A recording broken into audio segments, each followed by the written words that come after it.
எழுச்சியோடு நடைபெற்றுக் கொண்டிருக்கக்கூடிய சட்டப்பேரவை திட்ட மும்பை கண்டித்து நடைபெறுகின்ற கூட்டத்தந்தை தலைவரும் நமது விருந்தினர் நாடாளுமன்ற உறுப்பினராகிய அன்பை செல்வர் அண்ணன் மாணிக்கத்தான் அவர்கள் இந்த மாபெரும் கூட்டத்திலே நல்ல உரையாற்றி அனுமதிக்கக்கூடிய சிவகங்கை சட்டமன்ற உறுப்பினர் அன்பேஸ்வரர் அசோகன் அவர்கள் இந்த மாபெரும் கூட்டத்தை ஏற்பாடு செய்து நடத்தி கொண்டிருக்கக்கூடிய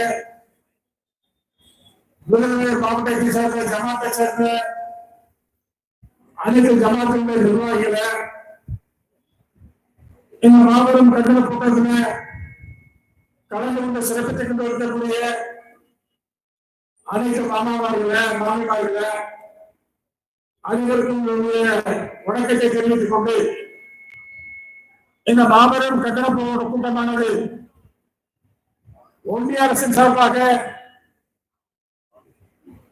சட்ட திருத்தத்தை நாடாளுமன்றத்திலே அறிமுகம் செய்யும் போது அந்த சட்ட திருத்தத்தை எதிர்த்து இந்தியா கூட்டணியின் சார்பாக கடுமையாக எதிர்ப்பு தெரிவித்தார்கள். இந்தியா கூட்டணியுடைய திராவிட முன்னேற்ற கழகத்தை சேர்ந்த 40 நாடாளுமன்ற உறுப்பினர்களும் அங்கே கடுமையாக எதிர்ப்பு தெரிவித்த காரணத்தினால் அந்த சட்டத்தை ஆய்வு குழுக்கு அனுப்பி வைத்து அந்த குழுவின் சார்பாக ஆய்வு செய்து முடிவு செய்யலாம் என்று சொல்லி அந்த குழுவை அளித்தார்கள்.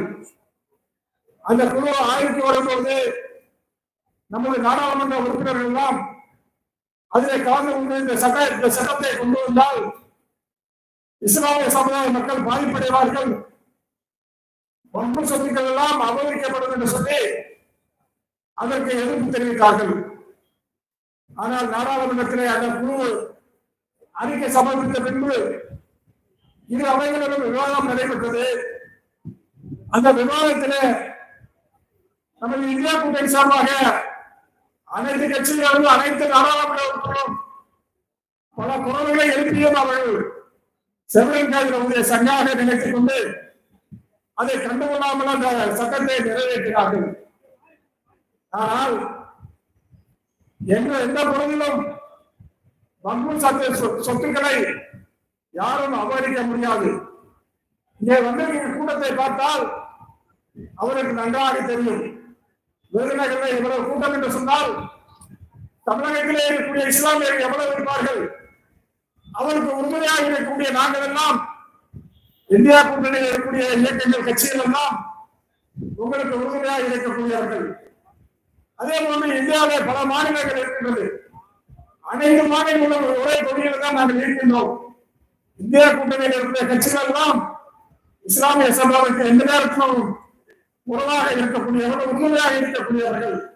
அதிலே தமிழகத்தின் முதலமைச்சரை எடுத்துக்கொண்டால் தலைவர் கலைஞர் காலத்தில் இருந்து தலைவர் கலைஞர் எப்படி இந்த சமுதாயத்திற்கு உறுதியாக இருந்தார்களோ அதை விட பல மடங்கு நமது முதலமைச்சர் தளபதி அவர்கள் நமது சமுதாயத்திற்கு உறுதுணையாக இருக்கின்றார்.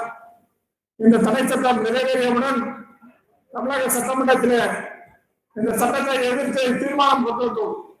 தீர்மானம் நிறைவேற்றி அங்கே அனுப்பி வைத்திருக்கிறோம். இந்த சட்டத்தை திரும்ப பெற வேண்டும்.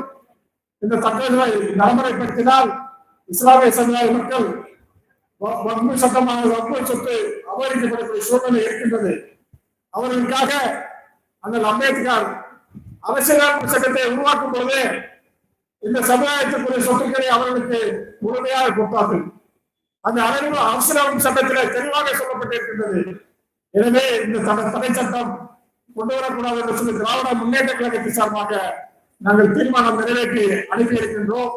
அதற்கு மேலாக நீதிமன்றத்தில் உச்ச நீதிமன்றத்தில் வழக்கு தொடுத்திருக்கிறார். தலைவர் தளபதியானவர்கள் உச்சமன்றத்தில் வழக்கு தொடுத்து அந்த உச்ச நீதிமன்றமாக இந்த வழக்கை இந்த மத்திய அரசு கொண்டு வந்த சட்டத்தை வாபஸ் பெறக்கூடிய வகையில் முயற்சி எடுத்துக் கொண்டிருக்கின்றார். தமிழகத்தை பொறுத்தமட்டில தலைவர் தளபதி அவர்கள், முதலமைச்சர் அவர்கள் எந்த பிரச்சனையானாலும் சரி மத்திய அரசை கேட்டால் அவர் கொடுப்பதில்லை.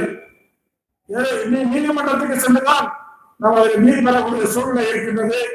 அவர் சட்டமன்ற உறுப்பினர் சூழ்நிலை கொண்டு நம்ம சட்டமன்றத்தில் இயக்கப்படுகிற சட்டங்களை எல்லாம் நம்ம கவர்னருக்கு அனுப்பி வைத்தால் அந்த கவர்னர் கையெழுத்து விடுவதில்லை.